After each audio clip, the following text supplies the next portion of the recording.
Live from downtown Detroit, home of WDIV and Click on Detroit, Local 4 News at 5 starts now. We are in the middle of a long, cold winter. Now imagine living without any heat in your home. For some local seniors, it is a reality. They've been in a big battle with their management company, and tonight we're coming to the rescue. Winter weather advisories are up to our west and south. We are not included, but how much snow are we going to end up with on Thursday morning? Devin? All right, Ben, we're going to begin, though, with the hunt for a killer. A brand new video showing the suspects wanted for the fatal shooting of a popular Detroit DJ. We'll start there tonight at 5. DJ Slick B was shot and killed Friday during an attempted robbery on Detroit's west side. And Detroit police believe the two people you see in this security camera video are responsible for it. Let's get to Larry Spruill. He's live with a closer look at that video. Larry. Well, Kimberly, police say this video is a key piece of evidence. Now you can see where the two people are over here. They're saying that they were just around just minutes before DJ Slick B was shot and killed. Now, I spoke with his friends tonight. They're saying that they're hoping that this will bring the family some justice. I was angry. I was upset. I was devastated.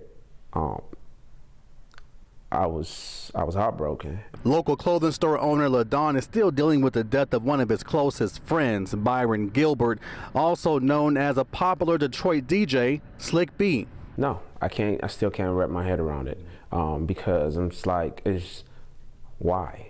That's what police are trying to figure out. That's why Tuesday they released this video of who they say are the two suspects who shot and killed DJ Slick B February 7th on the corner of West McNichols and Eileen. Police say the two suspects waited near this black truck for both Slick B and his friend to show up. That's when they shot both of them. DJ Slick B died on the scene. You took the jury, why shoot him?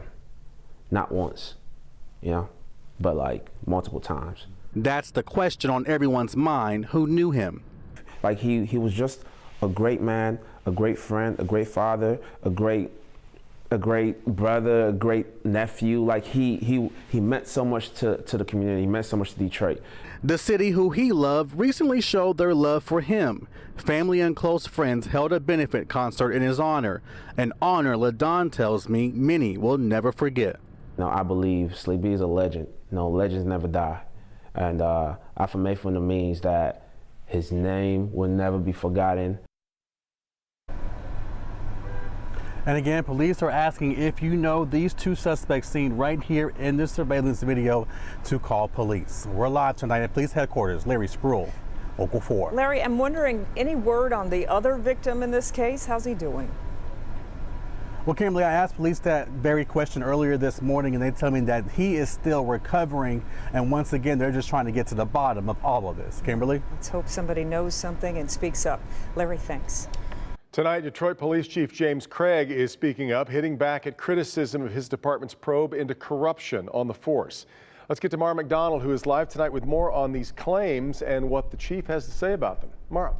Well, Devin, we're talking about a long-ranging investigation into corruption inside DPD's narcotics unit. The chief says they're going back through 10 years worth of records. Already, one veteran officer has been charged by the feds, but a consortium of grassroots groups say there needs to be more transparency in this investigation, and DPD shouldn't be investigating itself. 7 months into an investigation into corruption in DPD's narcotics unit, there's a lot more to do. When we went in and seized our records, this probe is going to go back 10 years. So it's a monumental undertaking. Already, one veteran officer, Michael Mosley, has been charged with taking a bribe by the feds, and Internal Affairs is looking at everyone around him. Some of what investigators have uncovered so far: narcotics officers planting evidence, lying to prosecutors, embezzling money, and robbing drug dealers.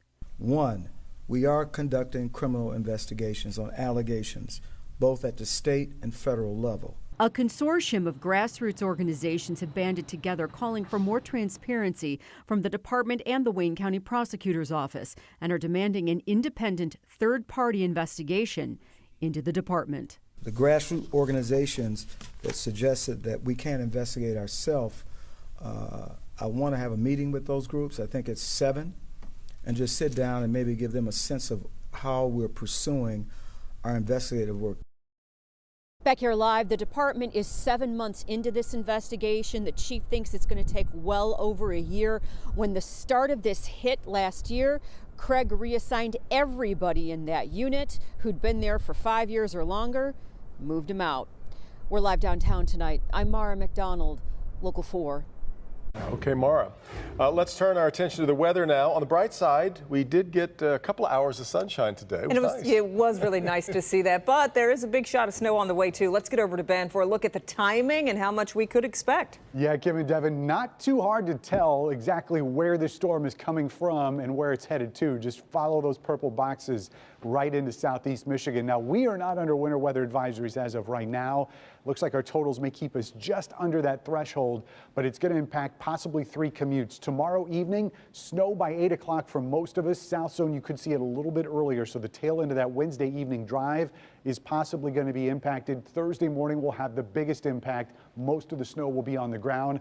A lot of it will be cleaned up by the drive home on Thursday, but could see some lake effect snow showers by that point.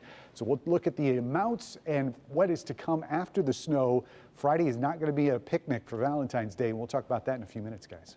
All right, Ben. We're learning some tragic new details tonight about a crash this morning that took 2 lives on I-696. It happened this morning in the eastbound lanes right near the Woodward exit. As our Jason Colthorpe reports, a minor crash moments before set off a tragic chain of events. Police are still piecing this together, but what they're pretty sure happened is it was 2 separate accidents here on eastbound 696 this morning that led to this tragedy. In the darkness around 5:30 a.m., 2 vehicles were pulled over after an apparent accident on the left shoulder of the eastbound lanes just past Woodward. A minor traffic crash. Both parties get outside of their car, stand on the side of the road, and another vehicle hits both of them. That was followed by another vehicle that also may have hit those 2 drivers outside their cars. We think we have 4 vehicles involved.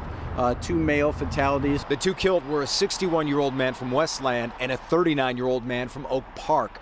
Police can't be sure if the 2 were just talking or trying to direct traffic when they were hit. If you're involved in a traffic crash, it's just a traffic crash. It's just get off the freeway, get out of the side of the road.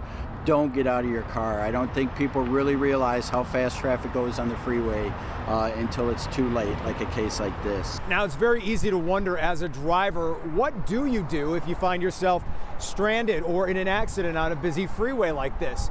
Well, coming up in a few minutes, we're going to tell you what steps police say you need to take to make sure you stay safe in a situation like that. Steps that can be a matter of life and death. Back to you.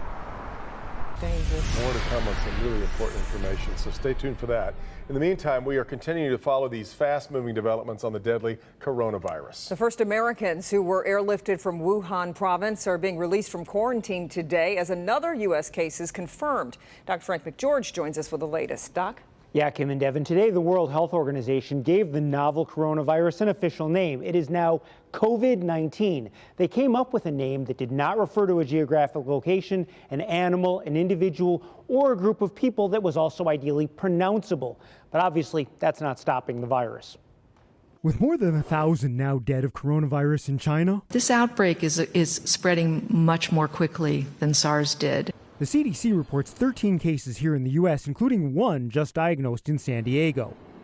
195 people who were on the first flight out of Wuhan are expected to be released from quarantine today with no symptoms. And everyone within the cohort passed their health screening.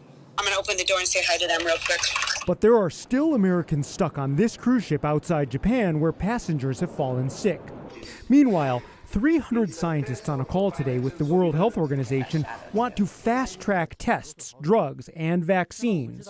There is still so much we don't know. A virus can have more powerful consequences than any terrorist action. And that's true. And if the world doesn't want to wake up and consider this enemy virus as public enemy number 1, I don't think we will learn from our lessons. With still so many waiting to be told they're not sick. Now, currently, there are 43,146 cases confirmed across the globe with 1,018 deaths. Notably, though, 4,347 people have recovered. Now, here in the U.S., there is movement on getting people tested more rapidly, with one state taking the lead. Today, Illinois became the first state to do its own testing within a 24-hour turnaround, so they don't have to wait for results from the CDC. You were telling me that we're still not sure what the real incubation period is on this thing, right? Right. Well, there's still some concerns and some issues about whether 14 days is enough. It may very well be that they're going to have to extend the incubation period to 24 days. Yeah.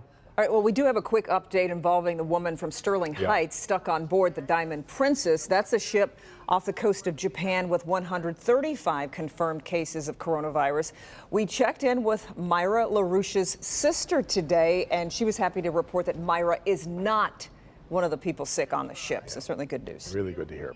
All right, voters continue to head to the polls in New Hampshire today, hoping to make an impact in the first primary election, not a caucus, but a primary election of the 2020 election. Several Democratic candidates hope a strong performance might provide a boost for securing the nomination or just keeping them in the race. This comes after the confusion, of course, of last week's Iowa caucuses, that technical glitch that led to a delay in reporting results for, I was going to say several days. We're still not exactly certain if we know exactly what the final totals were. Join us tonight at 11. We'll have a full wrap-up of the results coming up in the New Hampshire primary as voting continues till 8 o'clock in some parts of the state.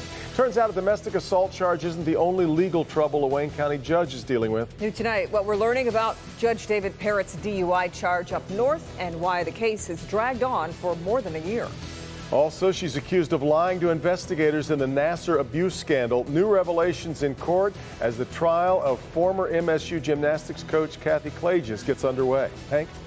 Living without heat. For a local elderly couple, it's been a reality. They're in this house that is being managed by your company. They do not have any heat. So we need to figure out how to resolve that. Tonight, we are getting answers and we're coming to the rescue.